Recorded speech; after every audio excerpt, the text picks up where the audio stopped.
जड़ी बूटियों की आज हम बात लेने जा रहे हैं।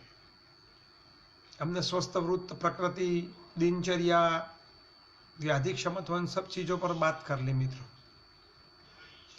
अब आती है, काफी लोगों की इच्छा थी कि कुछ सजीव खेती की बात भी जोड़ी जाए और जड़ी बूटियों की बात जोड़ी जाए। तो आज का विषय इन दोनों को जोड़कर हमने लिया है।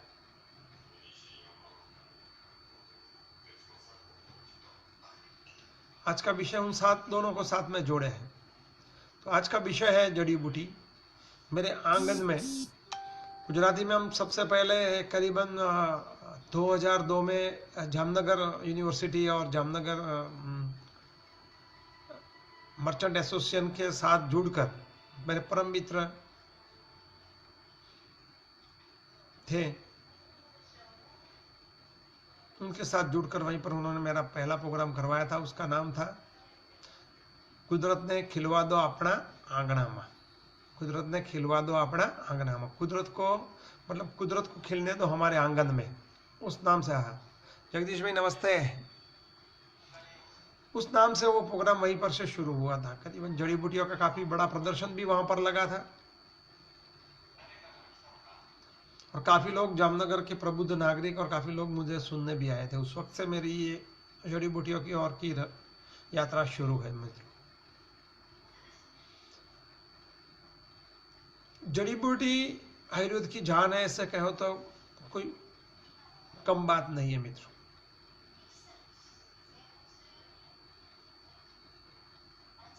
जड़ी के बिना जगत अधूरा है और बूटी के बिना आयुर्वेद अधूरा है।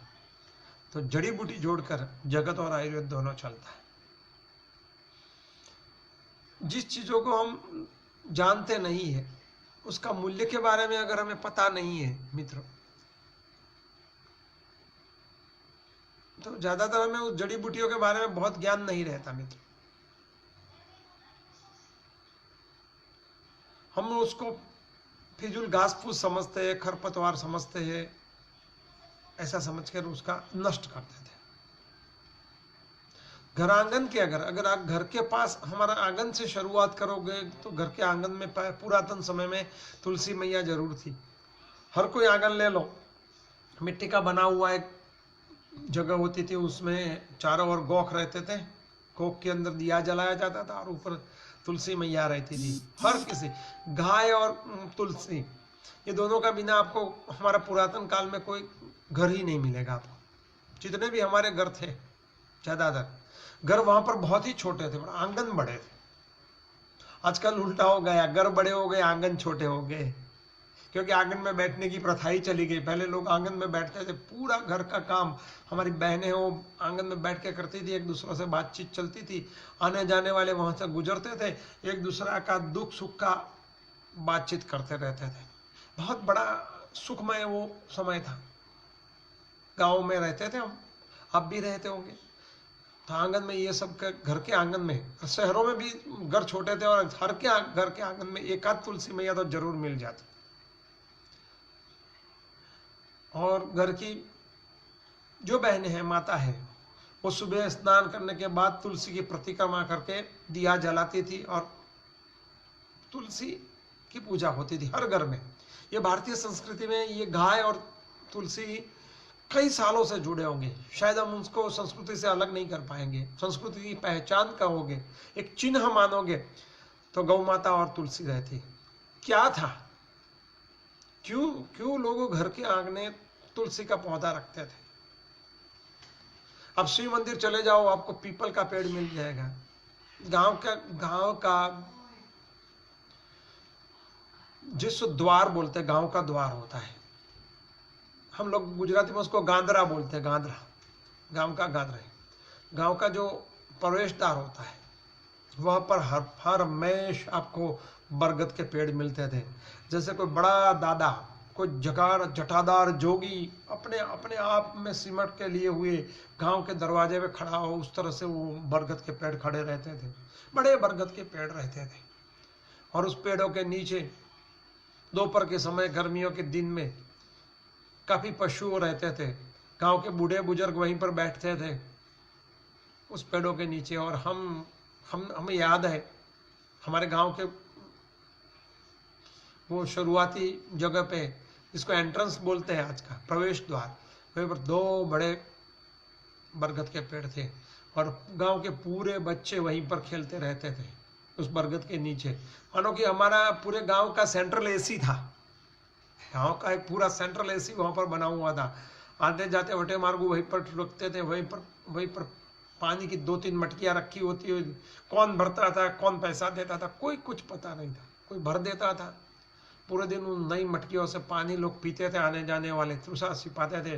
और उस बरगद के पेड़ के नीचे जैसे कोई दादा होता है और उसके उसके उसके उसके क्या बोलते हैं, दादा के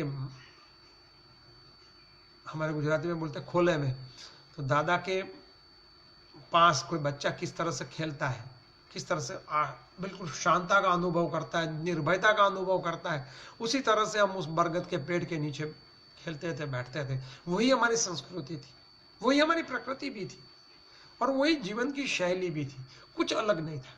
हम नहीं मानते थे ये कोई, उस वक्त ये भी नारा नहीं था कि प्रकृति बचाओ, बरगद बाओ, ये करो, बरगद से ये ऑक्सीजन मिलती है, ये मतलब कुछ नहीं था। बस सिर्फ था आनंद ही आनंद। सब अपने आनंद में सिमटे हुए थे, पूरे गांव के गांव आनंद में सिमटे हुए थे, प्रकृति की गोद में खेलते थे। वो माता को पता नहीं था कि तुलसी के आसपास प्रदक्षिणा करने से क्या निकलता है, तुलसी एंटीवायरल प्रॉपर्टी धराती है कि नहीं धराती, उनको कुछ पता नहीं था। फिर भी वो मानती थी कि वो हमारे जीवन का एक हिस्सा है, वो हमारी लाइफस्टाइल का एक हिस्सा है, हमारा पूर्वजों की एक देन है और उसे हमें आगे ले जाना है और इस संस्कृति को हमें निभाना है। जैसे जैसे हमारा ज्ञान बढ़ा, जानकारी बढ़ी, हम ज्ञानी तो हो गए,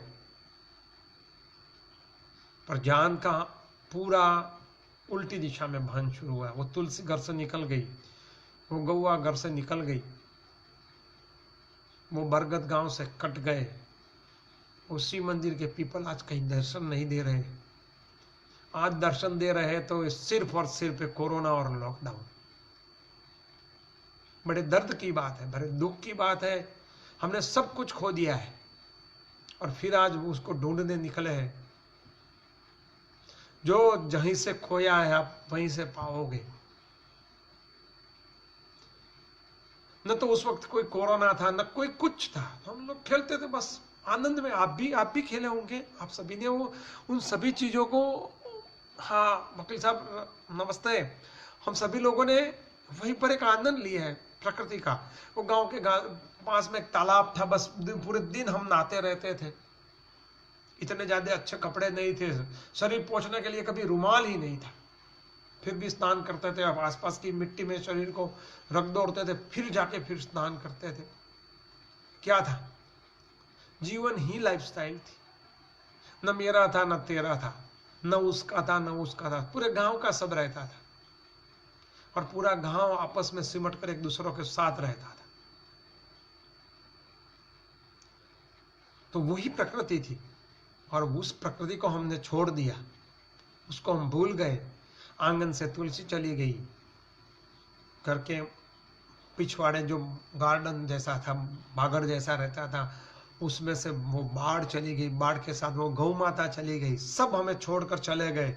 फिर आज हम ढूंढते हैं कि भाई हम अच्छे हो जाए, कोई तो लौटा दो हमें वो बचपन की दुनिया, वो कागज की कश्ती।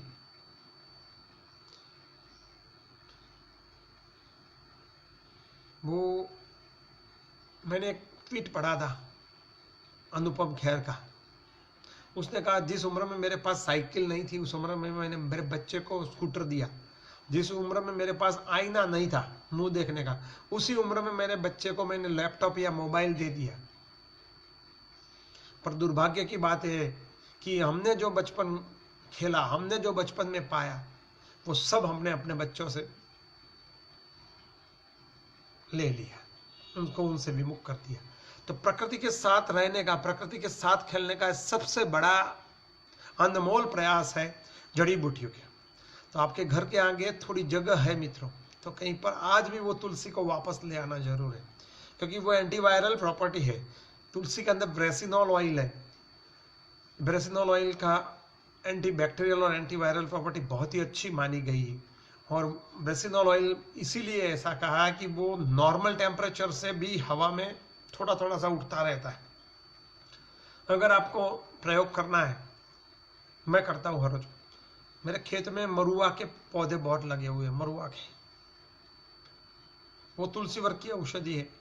आप उसके ऊपर से हाथ आप लगाते लगाते चले जाओ, मुझे पता है 10-15 मिनट तक आपके हाथ से मरुआ की सुगंध नहीं जाएगी। वो बंद तुलसी आती है बरबरी, आप उसको हाथ में ले लो या तो घर में रख के कोने में रख दो, पूरा घर उसकी सुगंध से भर जाता है। वो नॉर्मल टेम्परेचर से अपना ब्रेसिनोल ऑयल जो है वो वेपोराइजिंग करती रहती है पूरे वातावरण में, एनवायरमेंट में। और अगर आपके आसपास रहते हैं, उसके आसपास इर्द गिर्द घूमते हैं, तो वो आपके नासिका के मार्ग से शरीर के अंदर जाती है। और आयुर्वेद भी यही कहता है, सिरो ही नासो द्वार, सिर के लिए अंदर जाने के लिए नाक सबसे अच्छी जगह है। और अभी अभी कल जयेश भी रादड़िया ने भी कहा था, और सभी वैज्ञानिक भी ढूंढ रहे हैं, नाजल स्प्रे आ रहा है और नाजल की कुछ रस्सी भी आ रही है कोरोना के लिए, अभी नई रिसर्च हुई है। नाक में कुछ बूंद लगाओ और तुरंत राहत हो जाती है। काफ़ी चीज़ें नाक की ओर से आगे बढ़ने की आ रही है मित्र। तो ये तुलसी मैया थी हमारे घर के आंगन की, और वो तुलसी, इसीलिए हम तुलसी को उबालते नहीं है दोस्तों। ऐसा कहा जाता है कि तुलसी को उबालनी नहीं चाहिए कभी भी, क्योंकि उबालने से उसके अंदर का जो अच्छा तत्व है बेरसिनोल ऑयल वो वेपोराइजिंग हो जाता है। इसीलिए तुलसी को कच्ची खानी चाहिए, उसको पीस के चटनी बना के या तो पत्ते के मुंह में। तो तुलसी बहुत ही अच्छी चीज़ है, पर इसी तरह से उसको उबालो मत, उबालने से उसकी जो भाप के साथ उसका अच्छे एक्टिव तत्व बाहर उठ जाते हैं। तो तुलसी है हमारे घर के आंगन में। अरडूसा था, अरडूसी वासा, उस वासा, ये संस्कृत में एक श्लोक है आयुर्वेद में कि पृथ्वी पर या अरडूसी विद्यमान है, फिर भी लोग क्षय काश से पीड़ित है, तो वो लोग मूर्ख है। क्या कहा है आयुर्वेद में कि अगर अरडूसी आपके घर के सामने है, आपके गांव में है, आपके खेत के बागड़ में है, और अगर आपको श्वास काश या यक्षमा हुआ है, तो आप महामूर्ख है। मूर्खों की गिनतियों करने की जरूरत नहीं है। मतलब इन सभी चीजों में भाषा सबसे श्रेष्ठ है। अब वो अरडूसी परदेश जाएगी, वहीं से औषध बनकर हमारे वहां आएगी, तो हमारे लिए वो बहुत श्रेष्ठ रहेगी मित्र, क्योंकि परदेश से आई चीज बहुत ही अच्छी हो जाती है। हमारा उसका कोई, हमारा सिक्का तो होता नहीं, हमारा शास्त्रों का, हमारी फिलोसॉफी का। तो ये वासा जो चीज है, अरडूसी जो है, वो यक्षमा की श्रेष्ठ औषधि है, दमा की श्रेष्ठ औषधि है। एलर्जिकल जो खांसी होती है, कास होती है, इसमें कफज और पित्त खास में बहुत ही अच्छा काम देती है। वासा अरडूसी जिसको बोलते हैं, छोटा सा पौधा होता है, सफेद फूल आते हैं, थोड़ा कटुआ वास रहती है उसकी। अब उसका एक और इलाज बैठे तो बता देता हूँ। किसी भी बहन को माहवारी ज्यादा है, आप समझते हैं अरडूसी गर्म है, पर आयुर्वेद कहता है अरडूसी गर्म नहीं है, शीत है, पर अपने प्रभाव से वो कास और यक्षमा को मिटाती है। वो प्रभावी औषधि है, दिव्य औषधि है, जिसको प्रभाव, हमने अगले भी बात की थी, प्रभाव मात्र से कोई चीज मिटाता है। तो अब वासा के 5 पान ले लीजिए, 5-7 पान ले लीजिए, गौट पीस के उसका रस निकालिए और सुबह शाम देते रहो। नक्सीर फूटती हो, मुंह से खून आता हो, या मल मूत्र मार्ग से कहीं पर भी खून आता हो, तो वासा श्रेष्ठ औषधि है। 3 ही दिन में या 4 दिन आप उसका सेवन करोगे, खून धीरे धीरे से बंद हो जाएगा, क्योंकि इसमें क्लॉटिंग फैक्टर है।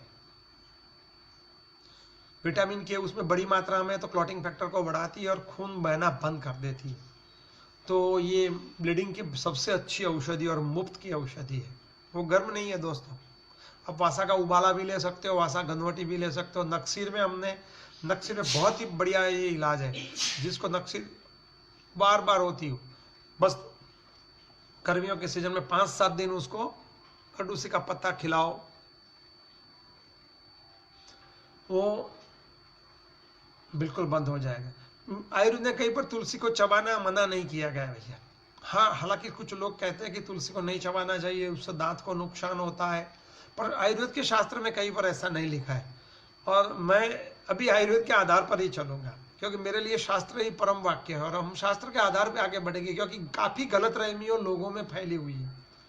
लोग शास्त्र का आधार नहीं लेते हैं मित्र, अपने मुंह में जो चीज आती है कहते रहते हैं, तो हम इसी से आगे नहीं बढ़ेंगे।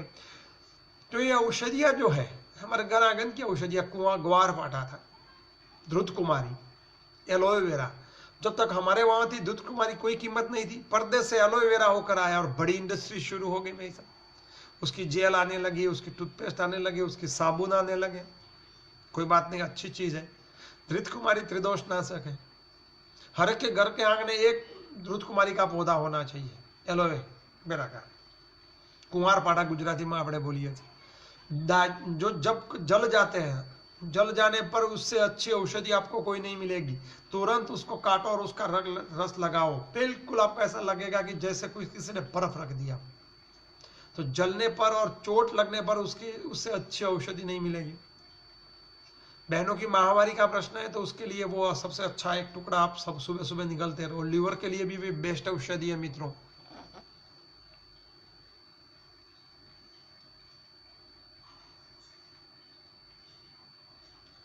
हाँ सही बात है। वो एक कहावत है, एक बड़ी कहावत आज एक शायरी के रूप में कह देता हूं। आजकल राशन की कतारों में मैं खड़ा नजर आता हूं, आजकल राशन की कतारों में खड़ा मैं नजर आता हूं, अपने खेतों के बिछड़ने की सजा पाता हूं। बस उसी में सब आ जाता है। अपने घर आंगन से, अपने खेतों से हमने अपने आप को बिछड़ लिया है, तुलसी को निकाल दिया है, तो उसकी सजा तो हमें मिलेगी, सही बात है। तो ये एलोवेरा है।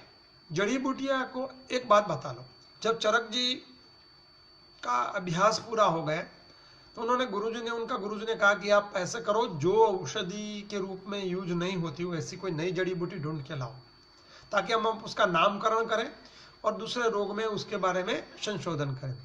2 साल करीब चरक जी घूमते रहे, हर औषधि के पास गए, सबसे पूछा, सबसे मिले, औषधियों से बात की। 2 साल के बाद आकर उन्होंने गुरुजी ने कहा कि मुझे तो एक भी औषधि ऐसी नहीं मिली गुरुदेव कि जो मनुष्य के लिए हितकारी ना हो, उपयोगी ना हो। बस वही दृष्टि होनी चाहिए। हम वो दृष्टि ढूंढ खो बैठे। हमारे लिए वो घास फूस ही तो बचा है।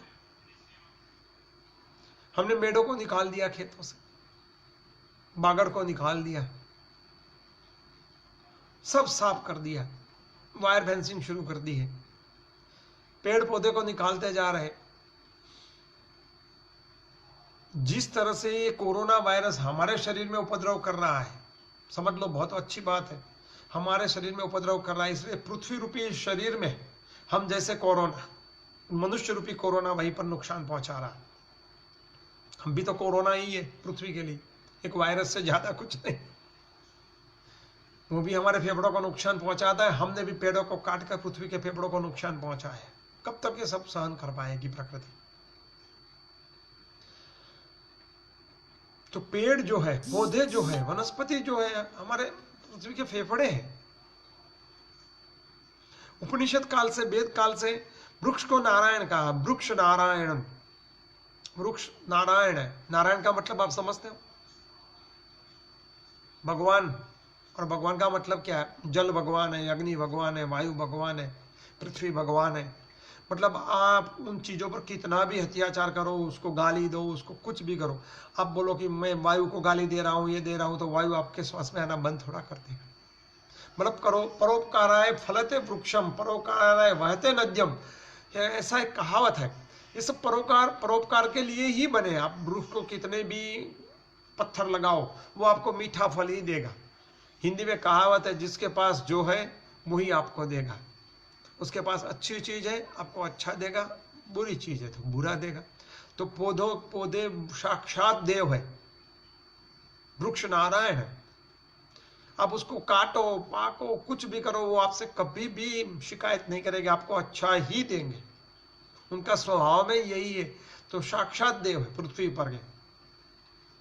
तो इन वृक्ष देव को, वृक्ष नारायण को संभालना, उसके आगे ले जाना हमारी फर्ज है।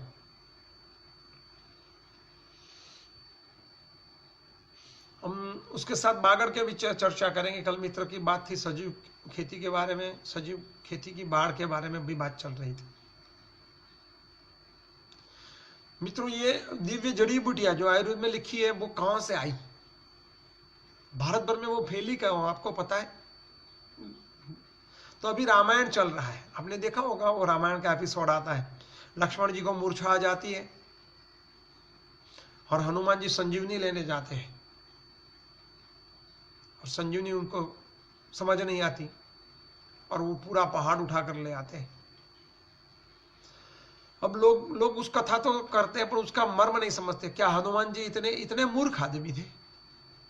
वो संजीवनी को नहीं पहचान पाएंगे? जब सुषण ने कहा ऐसी है ऐसी है ऐसी है तो वो क्यों नहीं पहचान पाए?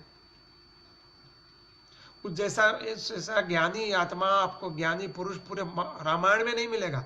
भगवान श्री राम जी जब उसको मिलते हैं तब कहते हैं, लक्ष्मण जी को कहते हैं कि ये जंगल में रहने वाला, उपनिषदों से दूर रहने वाला, वेदों से दूर रहने वाला, ये वानर प्रकृति का आदमी ये हो ही नहीं सकता। इतना ज्ञानी, इतना विनयी और इतना विवेक ही नहीं हो सकता। नक्की वो बहुत ही ज्ञानवान आदमी। तो हनुमान जी ने उसी दिन सोचा था, अगर मैं आज तो दिव्य जड़ी बूटी लेकर जाऊंगा, लक्ष्मण जी को दे दूंगा, लक्ष्मण जी अच्छे भी हो जाएंगे, पर मेरे हिंदुस्तान के कई लाखों साल तक, कई हजारों साल तक लोग आते रहेंगे, वो ऐसे बीमार होते रहेंगे, ऐसे शत्रु रूपी वायरस का, बैक्टीरिया या रोगों का प्रहार उन पर होते रहेंगे, वो कोमा में चले जाएंगे, तो उनके अच्छे के लिए हर बार हनुमान जी वहीं पर नहीं होंगे। तो उन्होंने क्या किया, पूरा पर्वत ही अपने आप में उठा लिया और जितने भी चलते गए पवन के साथ, तो उसके ऊपर जितने भी जड़ी बूटियां थी, उसकी बीज थे, पूरे हिंदुस्तान में बिखर गए मित्र। और पूरे हिंदुस्तान में बिखरते बिखरते पवन के साथ पूरा मध्य भारत का जो प्रदेश है, हिमालय से लेके श्रीलंका तक का, वो पूरा जंगलों से लहला उठा और वो दिव्य जड़ी बूटियां आज उन जंगलों तक पहुंच गई है। वो ही मायना है हनुमान जी का। और जड़ी बूटी का इतना बड़ा प्रचार प्रसार में अगर मैं किसी को श्रेय देता हूं तो सबसे पहला हनुमान जी को। तो वो जड़ी बूटियों से हमें बहुत ही लाभ है, पहचानना पड़ता है हमको उसको। हम उससे दूर हो गए। पहले हमारी नानी थी, हमारे पिताजी थे, गांव के बड़े बुजुर्ग थे, वो सब इसके बारे में जानते थे। चरक ने कहा है, अगर आपको जड़ी बूटियों का ज्ञान लेना है तो आप गाय के गाडरों, बरवाड़ों के साथ रहे, गोवालों के साथ रहे, क्योंकि उनके पास जड़ी बूटियों का बहुत नॉलेज होता है। उनको पता है कि वो जड़ी बूटी वहां पर थी, हमने सालों पहले देखी थी। और दूसरा, किसानों के साथ रहना चाहिए। अब किसान ने तो क्या कर दिया, बड़ा पाप कर दिया, खरपतवार मान के सब चीजों को निकाल दिया। हम जिस खरपतवार मान को, जिन चीजों को निकाल रहे हैं, वो तो जड़ी बूटियां है, हमारे खेतों में थी, हमारे लिए थी, हमने उसको भूल दिया भैया। अब बागड़ की बात आती है, हमारी पूरी बागड़ थी, जिसको बाढ़ बोलते हैं, लाइफ फेंसिंग, जीवंत बाढ़ थी, उसमें कभी सारी जड़ी बूटियां रहती थी। आपको पता है हम क्या किया हमने? हमको सर पे बाल अच्छे लगते, मूछ के दाढ़ी के बाल तो बहुत अच्छे लगते, लेकिन हमारा खेत की बाढ़ बिल्कुल चकाचट होनी चाहिए, साफ। और वो गलती हम कर बैठे। एक बागड़ अगर आप ले लीजिए, एक बाढ़, उसका 1 मीटर ले लीजिए, 1 स्क्वायर मीटर की जगह, 1 स्क्वायर मीटर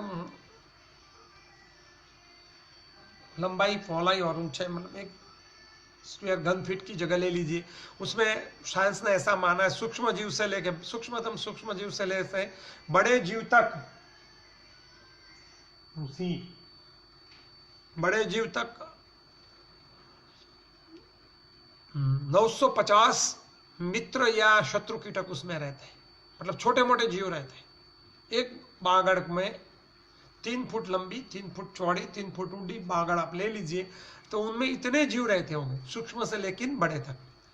उसमें सूक्ष्म बैक्टीरिया भी है, सूक्ष्म से बड़े केंचुआ रहते हैं, कुछ दीमक भी रहती है, कुछ चींटियां भी रहती है, और इसके साथ चींटियों के साथ जीने वाले वो छिपकली है, छिपकली के साथ वो काचिंडा है, इसके साथ जीने वाले सरीसृप है, नोलिया है, नेवला है, सांप है, चींटियां है, चिड़ैया है, वो तेतर है, तीतर मुर्गे की तरह आते, तितर बोलते, तितर है, और काफी चीजें और काफी पक्षियां उसमें रहते हैं।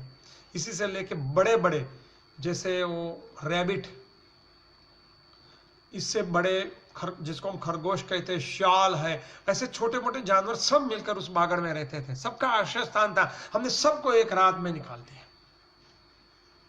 खेतों के बागड़ को हमने नाश कर दिया।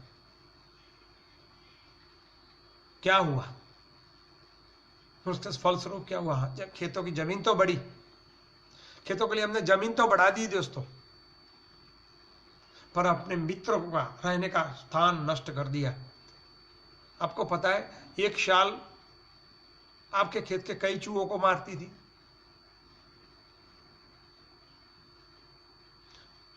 और शाल की वजह से आपके खेत में वो सुअर भी नहीं आते थे। आज उसको हमने निकाल दिया। अब देखो एक बात, मैं कृषि की बात बताऊं आपको, जो मित्र कीटक होते हैं, जो हमारे खेतों में हमारे मित्र के कीटक है, वो वाड़ के अंदर रहते, बागड़ के अंदर रहते हैं। और जो शत्रु कीटक है, जो हमारे शत्रु कीटक है, वो ज्यादातर कहाँ रहेंगे? पाक के अंदर, क्योंकि उनका लाइफ साइकिल छोटा है। एक पाक में उसको अपनी जिंदगी पूरी करनी है, अपने बच्चे भी वहीं रखेंगे जहां से उनको आसानी से पोषण मिलेगा, तो वो हमारे पाक में रहेंगे। शत्रु कीटक जो है, जो पाकों को नुकसान पहुंचाते हैं, वो सभी शत्रु कीटक हमारे पाक में रहते हैं। और हमारे मित्र कीटक, उनकी साइकिल लंबी होती है, जैसे चिड़ैया है, जैसे छिपकली है, जैसे नेवला है, उनकी लाइफ साइकिल लंबी है, तो वो हमारे बागड़ में रहते थे और दोनों का अपना संतुलन रहता था। जैसे जैसे पाक में शत्रु कीटक बढ़ेंगे तो बाढ़ से मित्र कीटक आएंगे, शत्रु के पीछे मित्र कीटक बने रहते। प्रकृति का अपना एक नियम था, वो एक के ऊपर एक साइकिल बनाती रहती है, वो किसी को बढ़ने नहीं देती है। उसको आज पता चला है कि मनुष्य रूपे ने ये मृगाश्चरण थी, ये मनुष्य रूप के जो आदमी है वो बढ़ गए, तो उसको छोटा करने के लिए उसने अभी एक वायरस निकाला है। वो हमेशा यही करती रहती है प्रकृति, सबको समान स्तर पे रखती है। जब एक बढ़ जाता है तो दूसरे को ले आती है। तो वो प्रकृति अपने एक नियम में बनाया हुआ है। प्रकृति ने एक नियम बनाया कि जब भी खेतों में, जब भी आपके खेतों में शत्रु कीटक बढ़ेंगे, मित्र कीटक अपने आप खेत से आएंगे। मैं एक सादा उदाहरण पे तौर पे कहता हूँ, आपके खेत के एक पेड़ है और पेड़ के ऊपर छोटी सी चिड़ैया ने एक घोंसला बनाया है। अब इस घोंसला में वो छोटी चिड़ैया और उसका घर वाला, उसका हस्बैंड, जिसको हम गुजराती में चक्की चक्का कहते हैं, और उसका 2 बच्चे या 3-4 बच्चे, कुल मिलाकर 5-7 हो गए। अब एक बड़ी बात है, जब तक वहां पर रखे अंडे में से चूजा नहीं निकल जाएगा और चूजे बड़े नहीं हो जाएंगे, तब तक वो चिड़ैया है वो दूर तक भोजन लेने के लिए नहीं जाएगी। उसका भोजन का स्रोत आपका खेतों के आसपास रहेगा। अब वो खेतों से क्या करेगा?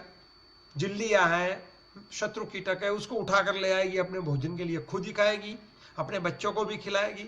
तो वो पेस्ट कंट्रोल का काम करती है। मान लो एक चिड़िया हर रोज का 10 या 12 पेस्ट खा जाती है, 20-25 जिल्लियों को खा जाएगी, तो आपको एक हफ्ते में अंदर, अगर आपके खेत के बड़े पेड़ है आसपास में और उसमें 50-100 चिड़ैया है,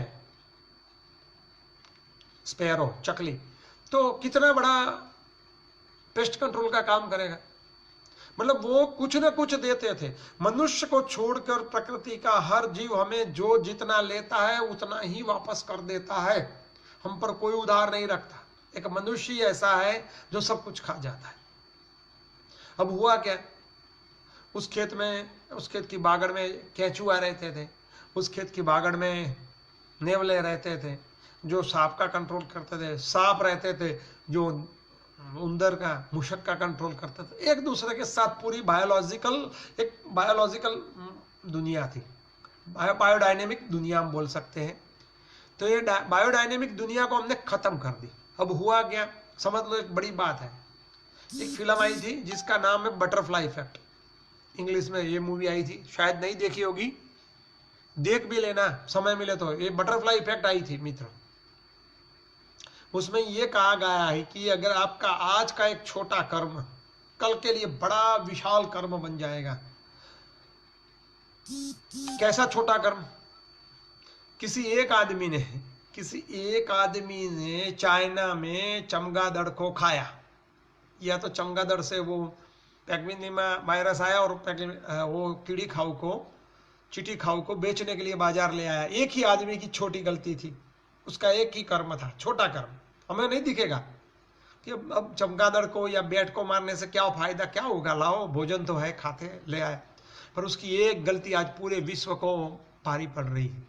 अगर वो आदमी एक चमगादड़ नहीं लाता तो आज पूरा विश्व लॉकडाउन नहीं होता। मतलब वो बटरफ्लाई इफेक्ट हुई। आपका एक छोटा सा कर्म, एक पीढ़ी, 2 पीढ़ी या 3 पीढ़ी, या तो एक घंटे 2 घंटे या कुछ समय बड़ा पाप का रूप धारण कर लेता है। प्रकृति का ये नियम बटरफ्लाई इफेक्ट में माना गया। तो इसी तरह दोस्तों, आप अगर आपके खेतों के मेड़ों से, अपने खेतों से मेड़ से आप पेड़ों को काट डालोगे, मेड़ निकाल देंगे, तो ये बटरफ्लाई इफेक्ट मैं आपको दावे के साथ कहता हूं, आपको कैंसर होगा, आपके बच्चों को कैंसर होगा, आपके बच्चों को नहीं होगा तो आपके पोतों को तो जरूर कैंसर होगा होगा और होगा। वही बटरफ्लाई इफेक्ट है। आप नहीं मान रहे पर वो सही है। मैं आपको थोड़ा और उदाहरण के तौर पे समझाता हूं दोस्तों। अब आपने खेतों से सालों साल प्रकृति की मेहनत है, आपने कभी मेड़ की मिट्टी देखी है? वहां पर जो बायोडायनेमिक सिस्टम है वो सालों हजारों साल से वैसे के वैसे पड़ी हुई है, न उसने किसी को हिलाया। वहीं पर कितने भी जीव रहते अपने आप में पनपते, वहीं पर हम खाद भी नहीं डालते, कुछ भी नहीं डालते। मेड़ की जो बाड़ है आपने हटा दी और वायर फेंसिंग लगा दी। अब वायर फेंसिंग में कोई नहीं रहेगा, आपके खेतों पर रहने वाले पक्षी चले गए, आपके बाड़ में रहने वाले नेवले हैं, चिड़ैया है, सब पक्षी है, वो सब चले गए। बाढ़ बिल्कुल गर्मियों की सीजन में तपने लगी तो अंदर के केंचुए थे वो भी चले गए, सूक्ष्म जीव थे वो भी चले गए। अब क्या हुआ, खेतों के अंदर जब मित्र, खेतों के बाहर जो मित्र जीव थे आपके चले गए, जो आपके मदद रूप थे, बिना पैसे के आपके खेतों में पेस्ट का काम करते थे। अब जब एक बात बता लो, आज के दिन में अगर कोरोना में, लॉकडाउन में पुलिस को हटा लिया है तो क्या होगा? पुलिस हम हटा लेते हैं कि भाई उनकी जरूरत ही नहीं, चलो निकाल दो, तो क्या होगा? पूरे जो शत्रु कीटक है वो बाहर आ जाएंगे और इतना प्रभाव उसका बढ़ेगा क्योंकि उन पर कोई कहने वाला, उस पर डंडा डालने वाला कोई नहीं होगा। ठीक सेम कृषि में हुआ, जैसे हमने बागड़ को निकाल दी तो अपने आप जो बायोडायवर्सिटी थी, अपने आप खेती में जो कंट्रोल एक दूसरे को करते थे वो टूट गया, वो साइकिल पूरी टूट गई दोस्तों। और साइकिल टूटने की वजह से क्या हुआ, खेतों में शत्रु कीटक बढ़ने लगे। जैसे जैसे शत्रु कीटक बढ़े हमने दवाइयां डालना शुरू कर दिया क्योंकि मारने वाला कोई नहीं था। जैसे जैसे दवाइयां बढ़ती गई कैंसर का प्रभाव बढ़ता जाएगा। आप बोलते हैं ऐसा कैसे, तो ग्लाइफोसेट करके जो दवाई हम वो खरपतवारनाशी यूज करते हैं वो साबित हो चुका है कि वो सबसे बड़ा जहरीला पदार्थ है और कैंसर करता है। ये जितनी भी पेस्ट की दवाई है ये दवाई है नहीं, वो जहर है। हम गलत शब्द इस्तेमाल करते हैं पेस्टिसाइड के लिए दवाई हो। दवाई तो आदमी को स्वास्थ्य देती है, आप उसमें से एक ढक्कन भर के भी पी लो, अगर दवाई हो गई तो स्वास्थ्य बढ़ेगा आपका, पर वो दवाई नहीं है दोस्तों, वो जहर है।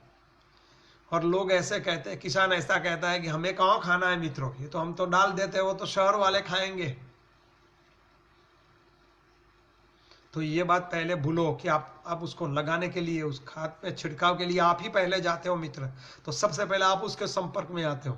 हाँ मरेगो तो दोनों ही, आप उसको छिड़काव करके मर जाओगे और शहर वाले खा खा के मर जाएंगे। फिर ये कोरोना जैसा होगा, पूरी दुनिया होगा, कोई नहीं होगा उसको संभालने वाला, कैंसर होगा सबको। तो आप छिड़काव कर करके मरोगे, हम लोग शहर वाले खा खा के मरेंगे। तो वहीं पर क्या हुआ, दिन प्रतिदिन वो मित्र कीटक नहीं थे तो शत्रु कीटक बढ़ने लगे। अब शत्रु कीटक ने भी ये कोरोना की माफक अपने आप को म्यूटेंट करना लगे। वो एक दवाई से नहीं मरने लगे, फिर दूसरी दवाई आई, कुछ दिन तक उससे असर रही, फिर उससे भी नहीं मरने लगे, और दवाइयां बढ़ती रही और जहर बढ़ता रहा। हिंदी में एक कहावत है, जो दवाई बढ़ती गई मर्ज बढ़ता ही गया। बस उसी तरह से वो सर्वाइवल फिटनेस का नियम है। को वायरस में भी ये हुआ है, आदमी में भी ये होता है और कीटकों में भी हुआ। तो जहर की मात्रा बढ़ती गई तो क्या हुआ, वो बढ़ता हुआ जहर में वो किसान वहीं पर खेत में रहता है, वहीं पर जाता है, दिन भर गुजरता है, तो सबसे पहले असर उस पर आएगी और वो कैंसर का खुद को बनाएगा। नहीं करेगा तो ये दवाई दूसरी और तीसरी पीढ़ी तक जाती, तब जाके हमको डीडीटी बंद कर देनी पड़ी क्योंकि वो 3 पीढ़ियों तक आती थी। अल्ड्रिन बंद कर दिया, दिमक के लिए जो इस्तेमाल होती थी मित्रों। तो उन जहरी चीजों से हमारे नहीं तो हमारे बच्चों में आएगी, बच्चों में नहीं तो उसके पोते में तो जरूर आएगी और कैंसर करेगी ही करेगी। अब बहुत हो चुका है दोस्तों, कब तक ये चलाएंगे, कब तक इसको डालते रहेंगे? जैविक की ओर में मुंह मोड़ना ही पड़ेगा। देखो एक बात बताऊं मैं आपको, आप कितना भी पैसे के सेब लाकर खा लो, आपको आप बोलोगे फल खाने से इम्यूनिटी बढ़ेगी, पर वो सेब पर अगर जहरीला पदार्थ लगा है वो जहर से पैदा हुआ है, तो आपका शरीर की ताकत को उस जहर को निकालने या जहर के लिए लड़ने के लिए इस्तेमाल होना पड़ेगा। वहीं से इम्यूनिटी बढ़ेगी नहीं घटेगी। इसलिए ऑर्गेनिक खाना अब जरूरी हो चुका है, बिना विष मुक्त पदार्थों हमारा भोजन का प्रथम स्थान होना चाहिए। तो ये बागड़ की बात चल रही थी। तो बागड़ जो है हमारे लिए, हम लोग आयुर्वेद में बागड़ को हमने, हमारा ऋषि ग्रुप ने 3 हिस्सों में बांटा है, ब्रह्मा विष्णु और महेश। मतलब आपको कहीं मंदिर नहीं जाना है, आपका मंदिर आपकी बागड़ है, आपकी बाढ़ है, लाइफ हैंसिंग है दोस्तों। कैसे? तो बागड़ में 3 गुण होते हैं। एक तो ब्रह्मा का है जो नए नए चीजों को वहीं पर पैदा करती है। दूसरा है विष्णु का जो पोषण देती है, उनमें से जो चीज मिलती है उससे हम भोजन बनाते हैं, हमारे मवेशी खाते हैं, हम खाते हैं, उसका पोषण। और तीसरा है शिव का रक्षण करना। तो जाली कांटेदार झाड़ी होगी और आपका खेत का और आपका रक्षण करती है। तो ब्रह्मा विष्णु और महेश इन तीनों इन बागड़ में है दोस्तों। तो उन लाइफ फेंसिंग में क्या था मैं आपको एक बताऊं। मेरे खेत में कभी करीबन काफी साल पहले काफी कोशिश करने के बाद भी केचुए नहीं रहते थे। काफी कोशिश की, काफी मेहनत करने के बाद फिर बाहर से एक बहन जी मेरे खेत में एक बार आई थी, वो ब्रह्मा कुमारी में पधारे थे। उन बहन जी ने मुझे बताया कि आपके खेत के आसपास पेड़ नहीं है। हालांकि मेरे पास वाले किसानों ने लाइव फेंसिंग काट के वायर फेंसिंग कर दी है। तो बोले इसकी वजह से गर्मियों की सीजन में आपका सैंडी सॉइल है, तो और टेम्परेचर बहुत बढ़ने की वजह से आपके खेत में कभी केचुए नहीं होंगे। मैंने बोला ऐसे क्यों? तो बोला जब गर्मी होती है तो अगर बागड़ बड़ी है और बागड़ में ठंडक रहती है तो केंचुए वहीं पर चले जाते हैं, वहीं पर सुषुप्त अवस्था में पड़े रहते हैं और फिर मानसून की सीजन में आपके खेतों में वापस आएंगे। अब आपके पास बागड़ ही नहीं तो वो जाएंगे कहाँ? गर्मियों में मर जाएंगे या तो बहुत उंडे चले जाएंगे। तो ये एक बाहरी प्रदेश का, एक जापान से आने वाली लेडीज को ये पता है कि बागड़ क्या चीज होती है और हम निकालते रहे। तो बागड़ के जो वृक्ष है वो कितने उपयोगी होते हैं, ब्रह्मा विष्णु और महेश तीनों के हिस्से से काम करते हैं। तो सबसे पहले हम बागड़ के और आगे बढ़ते हैं। लाइव फेंसिंग हमारा एक प्रोजेक्ट चलता है ऋषि रूप से कि लाखेणी बाढ़, यानी कि बाढ़ से भी किसान पैसा कमाए और उसकी अतिरिक्त आय होए। हमें किसान को अगर आगे ले जाना है तो बाढ़ से भी उसका, क्योंकि वो लाइव फेंसिंग तभी रखेगा आदमी जब उससे उसको उनमें से पैसा मिलेगा। देखो ये अर्थ प्रधान युग है, उसमें से उसको कुछ ना कुछ मिलना चाहिए। जब तक उसको मिलेगा तब तक वो उस बागड़ से जुड़ा रहेगा। तो उसके लिए पहला आता है, हम लोगों ने पहला पसंद किया करौदा। करौदा की बाढ़ होनी चाहिए बागड़ के लिए। तो करौदा क्यों? तो करौदा में ब्रह्मा विष्णु और महेश तीनों है मित्रों। करौदा को अगर आप खा लो उसके फल तो आपको पोषण देगा। उसमें फॉलिक एसिड सबसे ज्यादा मात्रा में है मित्रों। करौदा के पत्ते में और फल में फॉलिक एसिड है। आजकल कभी किसी ने मुझे कहा था कि B12 के बारे में मुझे क्या करना चाहिए, तो वो वही बात है, अगर आप करौदे खाते रहेंगे और शरीर में फॉलिक एसिड पर्याप्त मात्रा में है तो थोड़ा भी विटामिन B12 आपके भोजन के अंदर जाएगा तो वो उसको एब्जॉर्ब करेगा। विदाउट फॉलिक एसिड B12 कभी एब्जॉर्ब नहीं होगा। तो करौदा इसके लिए सबसे अच्छा है। मुंह में छाले पड़ते हैं ऐसे लोगों को लिए करौदा के पत्ते और करौदा के फल अच्छे हैं।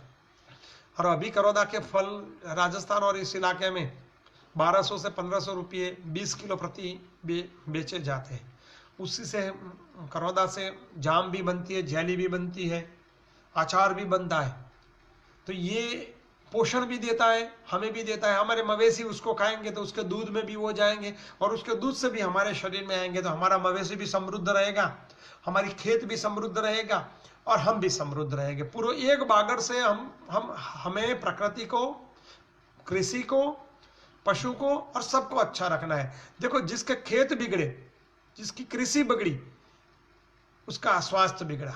भारत को अगर हमें अच्छा स्वास्थ्य देना है, अच्छे स्वास्थ्य पे आगे ले जाना है, इम्यूनिटी वाला खुराक देना है, तो हमें खेतों में ही मेहनत करनी पड़ेगी, खेत को सुधारना पड़ेगा और खेतों के स्वास्थ्य अच्छा रहेगा तब जाके आदमी का स्वास्थ्य अच्छा बनेगा। खेतों में धुंध जहर डालते हैं और हम यही कहते हैं कि हमारा शरीर अच्छा रहे। वो कैसे ठीक रहेगा? अगर जिसके खेत अच्छे उसकी शरीर अच्छा, जिसका शरीर अच्छा उसका राष्ट्र स्वस्थ। मतलब खेत स्वस्थ, शरीर स्वस्थ तो राष्ट्र स्वस्थ। अगर स्वस्थ भारत की हमें कल्पना करनी है तो स्वस्थ कृषि की कल्पना जरूरी है मित्र। इसीलिए ये करौदा की एक मैं और बात बताऊं, करौदा में बड़े बड़े कांटे होते हैं, तो शंकर का भी काम कर लिया, शिव का, महेश का काम करता है रक्षण का। तो ये तीनों चीजों से हम अपना रक्षण स्वास्थ्य कर सकते हैं। इसके बाद अगर आपको मैं बताऊं तो एक चीज है सागर गोटा, जिसको हम कुबेराक्ष बोलते हैं, हिंदी में लता करंज बोलते हैं, गुजराती में આપણે કરકચિયાનું ઝાડ કહીએ છીએ। तो वो भी बागड़ के लिए श्रेष्ठ है। अगर बागड़ के चारों ओर लगा दो तो चींटी और चिरैया तो क्या उसमें से आपके लिए जो रोज है, सुअर है, भूंड है, कुछ भी नहीं आ पाएंगे, इतनी कांटेनुमा झाड़ी है। और उसमें से आपको पैसे भी मिल गए। उसके बीज जो है दोस्तों तो 80 से 100 रुपये प्रति किलो बिकते हैं, कभी कभी तो 250 रुपये तक चले जाते हैं। उसके बीज जो है वो कृमिनाशक है। और आप में से अगर किसी के पास बकरी यहाँ है तो बकरी को इसी सीजन में एक डोज दिया जाता है कृमिनाशक, एंटीवायरल, एंटीवर्म्स का डोज अभी इस सीजन में दिया जाएगा, क्योंकि बारिश की सीजन में बकरिया का मौत ज्यादा होता है लीवर बिगड़ने से, और लीवर बिगाड़ने वाला कृमि इसी सीजन में बच्चा अंडा देता है। तो अगर इसी सीजन में बकरी है, पशु है, उनको वो सागर गोटे के बीज है उसको घोंट पीस के 1-2 बीज हर रोज खिलाया जाए तो कृमि का सबसे बड़ा इलाज है। पशु के पेट में होने वाले कृमि मर जाते हैं। आपके गौ माता का छोटा बछड़ा है, कभी कभी आपने देखा होगा बछड़े के जो गोबर होता है उसमें काफी सारे कीड़े आते हैं जिसको हम कृमि कहते हैं, वम्स कहते हैं। तो उसके लिए ये एक बीज घोंट पीस के दे दो, सारे वम्स 1 सप्ताह तक देने से बिल्कुल चले जाएंगे। गौ माता को भी हम दे सकते हैं और हम भी खुद ले सकते हैं। हमारे छोटे बच्चे होते हैं, पेट के दर्द के लिए इसकी बीज के अंदर की मीजी आती है, उसको पीस के देने से सबसे बढ़िया काम करती है सागर गोटा की। तो हम भी सुधरे, गौ माता भी सुधरे।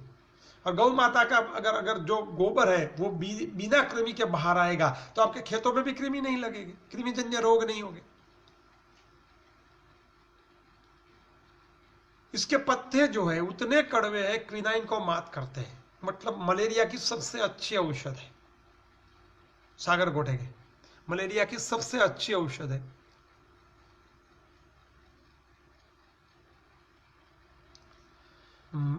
उसके पत्ते को अगर आप पीस के 10 पत्तों पानी के साथ पीस लो और सुबह सुबह पिया करो, 7 दिन में या 10 दिन में कितनी भी पथरी हो, स्टोन हो, अश्मरी हो, निकल जाती है।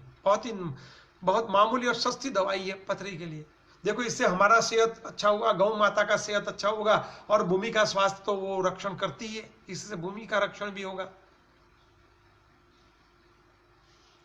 उसका बीज से अभी डायबिटीज की दवा बन रही है और डेंगू में भी उसकी दवाई के ऊपर रिसर्च चल रहा है। तो देखो एक बागड़ की एक चीज कितनी बड़ी होती है।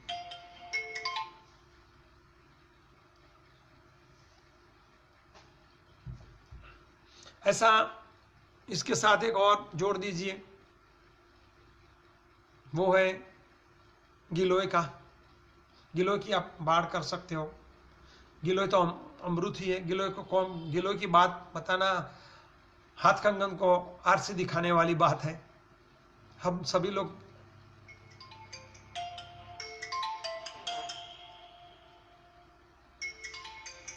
सभी गिलोय के बारे में जानते हैं।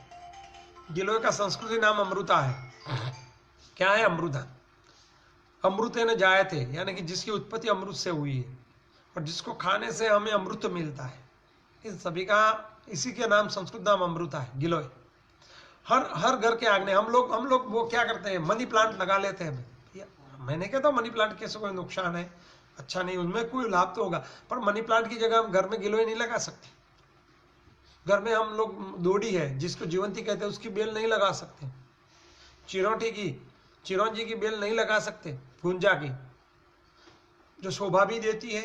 हम विष्णुकांता लगाएंगे, गोकर्णी जिसको बोलते हैं, अपराजिता, उसकी बेल भी होती है, हम उसके फूल भी अच्छे आते हैं। काफी अच्छी चीजें हैं जो जड़ी बूटियों के साथ हमें लाभ भी देती है और प्रकृति को अच्छा भी दिखाई देती है। तो गिलोय जो है वो अमृत से पैदा हुआ है, अमृत जैसी है। गिलोय के बारे में लिखने बैठूं और बोलने बैठूं तो शाम तक वो उसकी बातें नहीं चलेगी। लेकिन जब राम रावण का युद्ध हुआ और ये रामायण से बात चलती है तो मैं बात कर देता हूं। तो वहीं पर जब सब वानर उसमें जो मर गए थे तो उनको जिंदा करने के लिए भगवान श्री रामचंद्र जी ने अमृत का कुछ कुछ बूंद उनके मुंह में डाले। वहीं से जो बूंद कुछ बाहर पड़ी उनमें से जो उत्पत्ति हुई वही गिलोय है, वही अमृता है। इसीलिए उसका नाम है अमृता। जब मृते न जायते, जो मरवाथी पर बचावे थे, जो खुद नहीं, जो नहीं मरती। आप गिलोय को रख दो कहीं पर एक बंडल बनाकर, उस सालों के साल तक जिंदा रहती। और जो खुद जिंदा रखती है वो आपको जिंदा रखेंगी। जो खुद मरती है वो, जिसमें जो गुण है वही गुण आएगा। आयुर्वेद ने कहा समान है वर्धते, समान में जो गुण है वही बढ़ते हैं मित्र। तो वो गुण हमें बढ़ाती है क्योंकि वो जिंदा रहती, सालों साल तक वो जिंदा रहती है, तो उसमें जीवनीय गुण अद्भुत है। तो गिलोय भी बहुत ही अच्छी चीज है बागड़ के लिए। इसके साथ एक और भी बात जोड़ लीजिए, कोठा आता है, कपित। कपित का पेड़ भी है। अब बोलेंगे कपित से क्या फायदा भाई? तो भगवान गणपति जी है, उनको क्या प्रसाद में चढ़ता है आपको पता है? उनका एक श्लोक है गजानन करके, उसमें एक चीज आती है, उनको कपित जाम्बू फलम, हमने उनको कपित यानी कि कोठा और जाम्बू दोनों प्रसाद के रूप में चढ़ते हैं। क्यों? कि गजानन जी को बचपन से, श्री गणेश जी को बचपन से मधुप्रमेह था, डायबिटीज था। और भारत के जितने भी मधुप्रमेह के मरीज मिलते हैं उनमें सबसे पहले मरीज में भगवान श्री गणेश जी का नाम है। सबसे पहला नाम उन्होंने अपना खाता पहला मधुप्रमेह में उन्होंने खुलाया है, इसलिए उनको जामुन और कपित का प्रसाद होता है। कपित डायबिटीज के लिए सबसे बढ़िया चीज है। परम पित्त शामक है, अभी आने वाला है, उसका फल लगने वाला है इस सीजन में। तो कपित के जो फल है वो पित्त शामक है, उसकी चटनी बनती है, उसका अच्छा पाउडर बना सकते हो आप किसान के रूप में।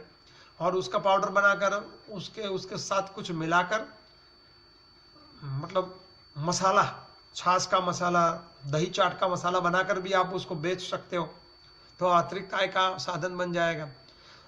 और कपित में एक चीज, बहुत बड़ी चीज मैं आपको बताऊँ, आज खोल कर बताऊं।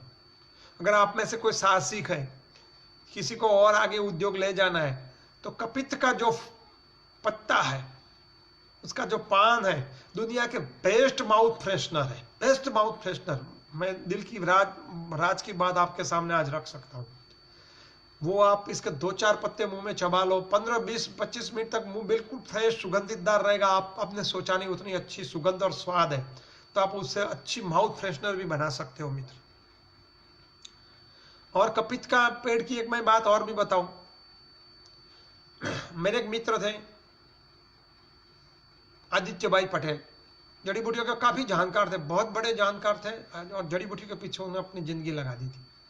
उन्होंने अपना एक प्रसंग मुझे बताया था कि एक आदिवासी बिच्छी, वृश्चिक विष का बहुत ही अच्छा इलाज करता है। कुछ जड़ी बूटियों को पीस के लगाता है, तुरंत बिच्छी का विष उतर जाता है। तो उन्होंने कहा भी हमने बहुत काफी मेहनत की पर उसने बताया नहीं। तो हमने उसके साथ एक ड्रामा बनाया, क्योंकि जड़ी बूटियों के ज्ञान जानना है, लोग अपने साथ ले जाते हैं मरने के बाद। मैं आपको खुलेआम इसीलिए दे रहा हूं कि आज मैंने तो कल किसी के पास ज्ञान रहेगा मित्रों। तो हमने लोगों ने क्या किया, वहीं पर एक प्रोजेक्ट बनाया। एक आदमी को वृश्चिक का डंस देने के बाद उनके पास ले गया। वो आदित्य भाई ने खुद को अपने हाथ पे ऋषि का डंक लगाया और वो आदिवासी के पास चले गए, भैया उसका कुछ इलाज करो, मुझे बहुत तकलीफ हो रही, जंगल में हम घूमने फिरने आए। और मेरे जैसे कुछ वैद्य और लड़के थे, उनको जंगल में आसपास के इलाका में छोड़ दिए। बोले पेड़ पे बैठ के देखो वो क्या चीज लाता है और कहाँ जाता है, देखो कैसे कैसे करके लोग ज्ञान अर्जित करते हैं और हमें उस ज्ञान का मूल्य नहीं। अभी सुबह अल्पेश भाई से बात हुई थी कि मुफ्त का ज्ञान का कोई मूल्य नहीं है, पर आपको नहीं है, पर जिसने ज्ञान प्राप्त किया उन्हें बहुत काफी प्रयास किया है। जो जड़ी बूटियों के पीछे पागल है, जो लोग अपने ग्रुप में से भी जुड़े हैं, उनको पूछो कि कैसे कैसे वो ज्ञान के लिए कई कई मुसाफरी करते हैं, कितनी दुर्गम जगह में जाते हैं, कितना अपने खुद पर प्रयोग करते हैं, खा के लगाने के, और उसका प्रयोग के बाद वो सिद्ध होती है जड़ी बूटियां। ये मामूली चीज नहीं है। जैसे जड़ी बूटी परोपकार के लिए है, जिसके लिए उसके ढूंढने वाले, उसकी दवाई बने वाले भी उतने परोपकारी ही होते हैं। इसलिए वैद्य को कभी कभी कम मत आंको, वैद्य को कभी कम मत आओ। मैं एक बात बताऊं आपको, आप अगर जंगल में जा रहे हो, कहीं पर जंगल में जा रहे हो, मैं एक बड़ी बात आज पते की कह रहा हूँ। एक बार हम जंगल में बहुत घूमने गए थे मित्रों के साथ, ट्रैकिंग में। ट्रैकिंग अक्सर है, मैं जाया करता हूँ। तो वहीं पर हमने, पानी हमारे पास कम हो गया था, तो किसी भैया ने कोई पानी पी लिया है, तो कुछ खा लिया होगा, उनके पेट में बहुत भारी दर्द शुरू हुआ, बहुत भारी दर्द। इतना दर्द से वो कहराने लगा कि बात ही मत पूछो। हम सब घबरा गए कि भाई अब करना क्या है, इस जंगल में दवाई कहाँ से लाए, किसी के पास कुछ था ही तो नहीं। हमारे पास 2-4 डॉक्टर भी थे, उन्होंने कहा कि भाई ये गैस्ट्रिक दर्द है, ये है पित्त का दर्द है। हम सभी विचार में पड़ गए। तब एक पुराने वैद्य हमारे साथ थे, उन्होंने बोला 3 मिनट में मैं उसका दर्द मिटा देता हूँ। हमने बोला कैसे? बोला ठीक है। वो एक जड़ी बूटी लेकर आए, बोले बच्चा इसको मुंह में रख और चबाते रह, इतनी कड़वी होगी तुझे उल्टियाँ और उबाक आएगी, पर ऐसा करने का नहीं, पूरा रस पेट के अंदर उतार दो। और उन्होंने 3-4 मिनट ऐसे उसको चबाते रहे और 10 मिनट के अंदर उसके पेट का दर्द गायब हो गया। मित्र, हम तो ताज्जुब रह गए कि हुआ क्या, चीज क्या है साली इतनी। तो हमको पता चला कि वो सर्पोका की जड़ थी। और फिर शास्त्र में भी पढ़ा कि सर्पोका की जड़ पेट दर्द का अमोघ औषध है। तो आप वैद्य के साथ कहीं पर भी चले जा सकते हो, वो आपका दर्द रास्ते में दूर कर सकेगा। डॉक्टर नहीं करेगा, बोलेगा मेरे पास तो इंजेक्शन नहीं है, गोली नहीं है, दवाई नहीं है, मैं क्या करूं, मेरे पास एक्सरे नहीं है। इसीलिए वैद्य और आयुर्वेद को कभी कम मत आको। तो आदित्य भाई ने क्या किया, आसपास में जो जो आदमी छोड़े थे, वो आदिवासी एक पेड़ का छाल लेके आया और लगाकर उनको लगा दिया। तो उन्होंने थोड़ा उसको चाखा भी। फिर जो लोग वहीं पर थे उनके साथ मिलाकर गए, तो उनको पता चला कि वो कपित्थ का पेड़ की छाल थी। फिर उन्होंने काफी लोगों को दिया और काफी अच्छा हुआ। तो इस तरह से जड़ी बूटियों का अनुभव लोगों में बढ़ता है मित्र। ऐसे वैसे नहीं है, लोग काफी प्रयत्नों के अंत में जड़ी बूटियां का अनुभव लेते हैं। इसलिए काफी लोग होते हैं जो बताते भी नहीं है, बताने से कतराते भी है। तो ये जड़ी बूटियां जो है दोस्तों, इसका ये प्रभाव है मनुष्य के शरीर पर। तो कपित्त का जब बात चलती थी, तो आप उसके मुंह का फ्रेशनर भी बना सकते हो। अगर आपको नहीं चलते तो घर के मुखवास के लिए भी उसके कुछ पत्ते ले आओ और मुखवास में डाल दीजिए सूखा, बहुत ही अच्छा टेस्ट रहेगा और बहुत अच्छा फ्रेशनर रहेंगे। इसके बाद अगर आपको बागड़ में एक रक्षण की चीज करनी है, तो वो है कौचा, कुएच, जिसको हिंदी में, गुजरात में कुएच बोलते हैं, हिंदी में कौचा बोलते हैं। कौचा भी 2 तरह के होते हैं, एक मीठी कौचा और एक खुजली वाले। कौचा की अगर बाढ़ बना दिया आपने, ताकत ही नहीं उसको कोई छू सकेगा। उस मुल्क की सरहद को कोई छू नहीं सकता जिस मुल्क की निगहबान है आंखें, जिस मुल्क की सरहद की निगहबान है आंखें। बस ये कौचा के बारे में कहा गया है। अगर आपके खेतों के आसपास में कौचा का एक भी बेल है, तो कोई उसके पास से भी नहीं गुजरेगा। तो कौचा जो है, उसके जो बीज निकलते हैं वो बहुत ही बड़े पौष्टिक होते हैं दोस्तों। उससे कौचा पाक बनता है। उस कौचा पाक से सेक्स का सबसे अच्छा टॉनिक है। अगर आप मीठा कौचा, जिससे खुजली नहीं आती, वो बोएंगे, तो उसकी कच्ची फली से आप अपने बच्चों के लिए अच्छा सब्जी बना सकते हो, कच्चा भी खा सकते हैं। और इस खाने से वजह से क्या होगा, आपका बच्चा को भविष्य में व्यंधत्व का प्रॉब्लम नहीं आएगा। आपकी गाय माता उसको खाएगी तो व्यंधत्व का प्रॉब्लम नहीं आएगा। आपका नंदी महाराज को आप उसको खिलाओगे तो व्यंधत्व का प्रॉब्लम नहीं रहेगा। और पकने के बाद आप उसको 300-400 रुपये प्रति किलो से बेच सकते हो। कोई 100 रुपये भी लेगा, 80 रुपये भी वो बेचा जाता है। नहीं है तो आप उससे पाक बनाकर भी घर में खा सकते हैं अपने खुद के लिए। ठंडी की सीजन में वो कौचा पाक आता है, वो इसी से बनता है। और सेक्स बड़ा, इससे बड़ा कोई सेक्स टॉनिक नहीं है दोस्तों।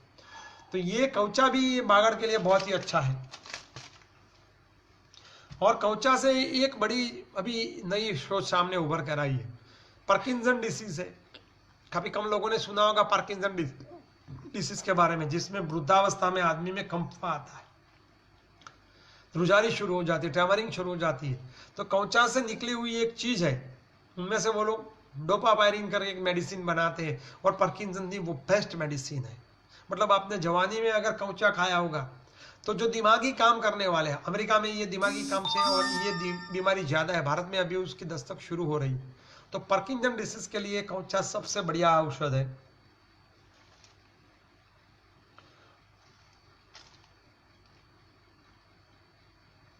अब रहा मेरा प्रिय औषध डोडी, जिसको जीवंती कहते हैं, खरखोड़ी कहते हैं। अब डोडी जो है वो बहुत ही निदान और उम्दा औषध है। गुजरात में सन 1993 से हम डोडी का प्रचार प्रसार में लगे हुए हैं। काफी साल हम उसका पौधे बनाते हैं, लोगों को फ्री में देते हैं, उसके बीज बांटते हैं, बिल्कुल फ्री ऑफ। और जीवंती हम हर हर घर, जैसे हर हर घर मोदी, हर हर घर डोडी होनी चाहिए, इस तरह से जीवंती नाम ही जीवंती है, यानी कि वो जीवन को बढ़ानी है, जीवनीय गण है, वृद्ध आयुष्य को बढ़ाती है। तो वो जीवंती जो है वो चाक्षुष है, आंखों के लिए सबसे श्रेष्ठ है, आपकी आंखों का रोशनी को बढ़ाती है। और हमारे गुजरात में एक कोली कौम है, क्षत्रिय कौम से जुड़ी, वो हर रोज उसकी सब्जी खाती है, तो उसी कौम को आपको कभी चश्मे नहीं दिखाई देंगे। जिस घर में इसकी भाजी बनती है जीवंती, पत्रम शाकम श्रेष्ठम शाक, पत्र शाक में जीवंती श्रेष्ठ शाक है, सबसे अच्छा श्रेष्ठ शाक जीवंती है। पत्र शाक में सभी ऋषि मुनियों ने उसको श्रेष्ठ शाक कहा है, तो उसका शाक भी अच्छा बनता है, सब श्रेष्ठ सब्जी है। तो डोडी से आप आपकी आंखों का इलाज कर सकते हो। डोडी का पत्ता खाने से विटामिन ए इसमें पुष्कल है, तो उससे क्या फायदा होगा, अगर आप उसको अपनी मवेशी को दे देंगे। देखो एक ही चीज हम साथ लेकर चलते हैं, जिससे आपका स्वास्थ्य बनेगा, पशु का, गौ माता का बनेगा, और इसके बाद खेतों का भी बनेगा। अब देख लीजिए, आपके खेतों में डोडी है तो उसके पत्ते भी आपके खेत में जाएंगे, उसके साथ वही विटामिन ई चला जाएगा। आप खाते हो, खेतों में जाते हैं तो आपके पेट में भी आएगा, और आपके मवेशी को भी कुछ देते रहोते हैं, वो उससे दूध बढ़ाने में इससे अच्छी कोई चीज ही नहीं। मतलब आपके गौ माता को अगर हर रोज उसका 20 ग्राम दिया जाए पाउडर, तो दूध बढ़ता है। आपके घर में प्रसूता स्त्री है जिसको लैक्टेशन नहीं है, दूध का प्रश्न है, अभी अभी जो सद्य प्रसूता है उसको दूध नहीं आ रहा है, तो उसके लिए भी डोडी की टैबलेट अब तो परदेसी डॉक्टर भी लिखने लगे लेप्टाडीन के नाम पे, तो हम उसको भी दे सकते हैं हमारे घर में, उसकी भाजी बनाकर, उसका पाउडर बनाकर, तो वो भी अच्छा है। अगर वो दूध पीने के बाद वो बच्चे के पेट में जाएगा तो बच्चे को भी विटामिन ए मिलने से आंखों की रोशनी के रोग नहीं होंगे। और अगर गौ माता ने विटामिन ए वाला भोजन लिया है, उसका दूध भी अगर आपके घर में आपके पास आएगा तो विटामिन ए युक्त होगा, तो आपका भोजन भी श्रेष्ठ बनेगा। पूरा पूरा आयुर्वेद ये बताता है, हमारी पूरी संस्कृति, हमारी लाइफ सिस्टम सभी के साथ जुड़ी है दोस्तों, तब जाके हर चीज। और वो गोबर के साथ भी विटामिन ए आएगा, आपके खेतों में जाएगा। आपके खेतों में अगर आपने गाजर बोया है, कैरेट बोया है, तो उसमें भी विटामिन ई बढ़ेगा, क्योंकि वो वहीं से जो भूमि में होगा वो वहीं से आएगा। जो दोगे वो वापस लोगे, जो जहीं से आया है वहीं से जाएगा। तेरा तुझको अर्पण, भूमि ने जो चीज लिया वो घूम कर फिर वापस भूमि के पास जाएगी। तो ये बागड़ की बात हम कल भी आगे लेंगे, काफी लोगों के लिए थोड़ी बोरिंग रहेगी क्योंकि मसालेदार चीजें उसमें नहीं है दोस्तों, तो कल ही उसके बारे में आगे ही बात चलेंगी, बागड़ के बारे में। जीवन जो कृषि से जुड़े हैं उन सभी मित्रों को कल और मित्रों को जोड़ने की कोशिश करें। तो कल इसी टाइम इसी समय पे मिलते हैं, लाइव फेंसिंग या जीवंत बाढ़ के साथ, उसी कॉन्सेप्ट के साथ। जय धन्वंतरी, जय आयुर्वेद, जय वृक्ष नारायण देव की जय।